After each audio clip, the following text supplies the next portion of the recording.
नमस्ते सम्पूर्णमा। आजको यस बाल विकास किन्डरगार्टन भवन शुभारम्भ कार्यक्रममा उपस्थित सम्पूर्ण अभिभावकज्यूहरू, मञ्चमा आसीन प्रिन्सिपल सर, शिक्षिका मित्रहरू, व्यवस्थापन समितिका पदाधिकारीज्यूहरू, विद्यार्थी भाइ बहिनीहरू सबैलाई नमस्ते। नमस्ते क्लास जेकेजी एन्ड एसकेजी। म्यामले नमस्ते गरेको देख्नु भएको हो कि होइन? आज हामी के गर्दैछौँ? डान्स गर्दैछौँ। हाम्रो डान्स पनि देखाउनुपर्छ मम्मीहरूलाई। हस्, अनि हाम्रो नयाँ बिल्डिङ पनि मम्मी बाबालाई देखाउनलाई लिएर आउनुभएको है तपाईहरूले। अब एकचोटि तपाईहरूले देखाउनलाई लिएर आउनु भएको भएर तपाईहरू सबैलाई थ्याङ्क यू, ज्ञानी भएर बस्नु होला। अनि म्यामले एकचोटि हाम्रो बिल्डिङ कस्तो छ भनेर मम्मी बाबालाई भन्छु है त। हस् हस् म्याम, खै त अब म्यामले मम्मी बाबासँग कुरा गर्दाखेरि हजुरहरूले डिस्टर्ब गर्न मिल्छ? अब चुप लाग्ने कसरी? ज्ञानी हुने यसरी। ज्ञानी भएपछि पो चुप लाग्छ त। अघि म्यामले ज्ञानी हुने कसरी भन्नुभएकोले सिधा म्यामले के भनेको? चुप लाग्ने कसरी सोधेको नि है। अब चुप लागेर बस्नुहोस् है त। सबै अभिभावकहरूलाई पुनः एकचोटि नमस्कार। आजको यस कार्यक्रममा स्वागत पनि। हामीले अस्तिदेखि धेरै म्याम सर म्यामहरूलाई थोरै जानकारी भइरहेको हो, तर जान पाइरहेका छैनौँ बिदाको कारणले गर्दाखेरि पनि। हामीले यो ब्लकलाई नै सकेसम्म हामीले अहिलेसम्म पनि स्कुलले राम्रो कसरी गर्ने, योभन्दा राम्रो कसरी गर्ने, हाम्रो प्रयास अहिलेसम्म जहाँ छौँ त्योभन्दा राम्रो कसरी गर्ने भन्ने प्रयत्न नै हो। त्यो मध्येमा पनि किन्डरगार्टन ब्लक भन्नाले प्री स्कुललाई एउटा छुट्टै ब्लक बनाउने हाम्रो पहिलादेखिको अपेक्षा थियो। पहिला यो जुनियर ब्लक बनाउँदाखेरि पनि हामीले किन्डरगार्टन ब्लकको रूपमा गर्ने कि भनेको थियौँ। त्यहाँ अलिकति फ्लोर वाइज हुँदा अलिकति सेफ छैन, हामी आफैलाई पनि जानकारी छ, र पनि त्यो गर्न नसक्दा थोरै अलिकति खड्किरहेका थियौँ। अहिले यो ब्लक पिजी टु एसकेजीसम्मलाई छुट्टै एउटा प्री स्कुलकै ब्लकको रूपमा अहिले बनाउने प्रयास भएको छ। आज तपाईहरूले पहिलादेखि पिजी एन्ड नर्सरी भवनमा त तपाईँहरूले हेरि नै राख्नुभएको भयो। हाम्रो नानीहरू त्यहीँबाट नै हुर्केकाहरू हुनुहुन्छ। पिजी नर्सरीमा हाम्रो क्यापेसिटी लगभग 150-60 जनाको हो। त्यहाँ अहिले पिजी एन्ड नर्सरीको लगभग 120 जना नानीहरू राखिरहेका छौँ। उहाँहरू बसिराख्नु भएको छ। क्लास जेकेजी र एसकेजी अहिले जुन बनिसकेको भवन छ, आज हामी उद्घाटन गर्दैछौँ। त्यो भवनको क्यापेसिटी हाम्रो आर्किटेक्ट यहाँले भन्नुभयो अनुसार चाहिँ हाम्रो लगभग 200सम्मलाई भए इजी हुन्छ भन्ने छ। तर अहिले हामीसँग 164 जना नानीहरू हाललाई बस्दैछन्।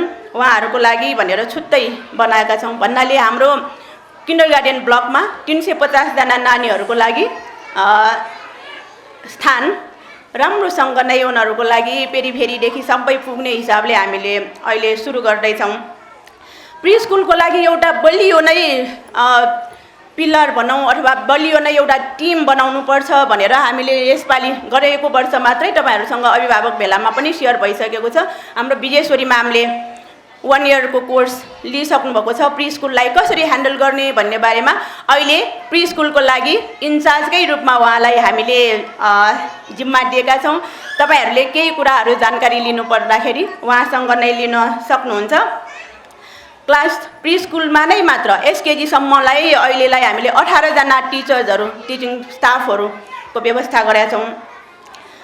यो भवन आज जुन उद्घाटन गर्न जाँदैछौँ हामी सबैजना गएको 5 महिना अगाडि माघ 9 गते श्री पञ्चमीकै दिनमा हामीले त्यसरी धेरै भव्य त होइन, साधारण भयो भने हामीले जग साइड गर्ने, ल आजकै दिनमा गर्नुपर्छ यो बच्चाहरू पढ्ने ठाउँलाई श्री पञ्चमीकै दिनमा धेरै अभिभावकले पनि श्री पञ्चमीलाई सिक्ने दिन भनेर मान्छन्। आजकै दिनमा गर्नुपर्छ भनेर सल्लाह गरेर त्यही दिनमा जग साइड हामी टिचर्सहरू थोरै बसेर गरेका थियौँ। आज 5 महिनापछि उद्घाटन गर्न जाँदैछौँ।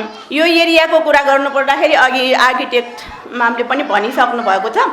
22जना जग्गा ओगटेको छ। त्यसमा क्लासरुमको हिसाबमा 8-9वटा छ भने एउटा मल्टिपर्पज हल भनेर उनीहरूको लागि कहिलेकाहीँ अडियो भिजुअल गराउनुपर्छ, म्युजिक क्लास गर्नुपर्छ, ल्याब सेटअपको लागि लगाउनुपर्छ, त्यो विभिन्न एक्टिभिटीको लागि भनेर मल्टिपर्पज हल एउटा। अनि इन्चार्ज मामलाई तपाईँहरूले कहिलेकाहीँ खोज्नु हुँदाखेरि छिट्टै भेटियोस् भन्ने हिसाबले सानो एउटा रुम पनि त्यहाँ बनाएका छौँ। अहिलेलाई त्यो ग्राउन्ड फ्लोरमा मात्र 11वटा कोठाहरूको बनेको छ भने अहिले हामी सबैजना गएर हेर्न सक्छौँ। माथि एउटा हामी कन्फरेन्स हल भनेर पनि बनाउँदैछौँ त्यो एरियामा। अर्को अब हामी छिट्टै नै अहिले फर्निचरको अभावले गर्दाखेरि सबै सेटअप भइसकेको छैन। यो बिदामा जति सम्भव छ त्यही नै मात्र भयो।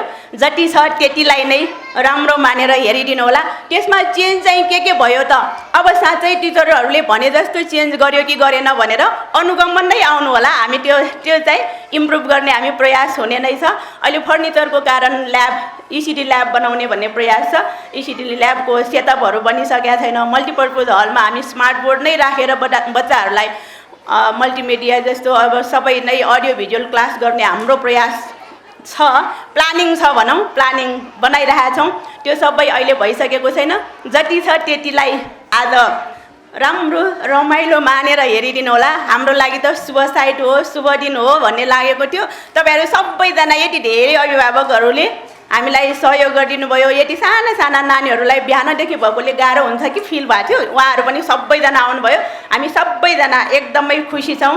हामी सबै नै मिलेर यसरी नै हरेक कार्यक्रमहरूमा हामीलाई साथ सहयोग अहिले जसरी दिइराख्नु भएको छ सधैँको लागि यस्तै साथ सहयोगको अपेक्षा राख्दै आजको लागि म यति मात्र भन्छु। हामी सबैजना गएर हाम्रो नयाँ भवन उद्घाटन गर्न जाँदैछौँ, हेर्न जाँदैछौँ, अवलोकन गर्न जाँदैछौँ। हस्, थ्याङ्क यू सो मच। धन्यवाद।